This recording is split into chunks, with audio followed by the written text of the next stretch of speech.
I saw his eyes through the mask. They were cold and unfeeling. He glanced over the screen. Piggy Pig Pig, what shall we do first? Piggy squealed and barely managed to make out the words, fingers and off between the pig-like grunts. Basic. Good start though.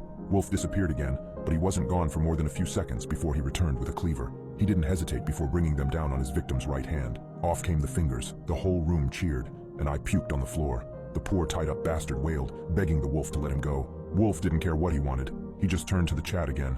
And what should we do now? Barn suggested Wolf tear out his teeth. Wolf produced some pliers and ripped out all of the victim's front teeth, leaving his mouth a bloody, mangled mess. Another viewer suggested they cut off his ears. It was done. I vomited again. I wanted this to be over. Then Wolf called on me.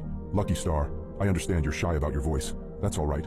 Just type whatever you're thinking into the box. Cold sweat poured down my neck.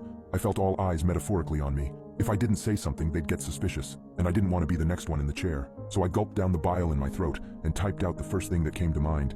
Can you stick his fingers in his ear holes? There was a brief pause, and then Wolf laughed. It was the most disturbing sound I'd ever heard. The rest of the room joined in the laughter, and I thought for a second I'd fucked up. That's a new one, the wolf chuckled. We should have invited you sooner. I love the creativity. That settled. Wolf picked up one of the thumbs and proceeded to force it deep into the man's ear. The sound that poor bastard made will haunt my nightmares forever.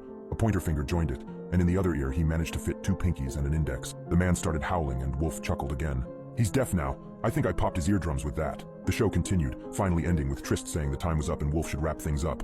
Wolf nodded before he took a knife and cut the victim's throat. By that point, it was a mercy killing. Wolf waved goodbye. I thought that was finally it. I could forget I ever saw any of this, but he signed off with a message that made my blood run cold. Good night, everyone. And as tradition, I can't wait for Lucky Star to host the next one.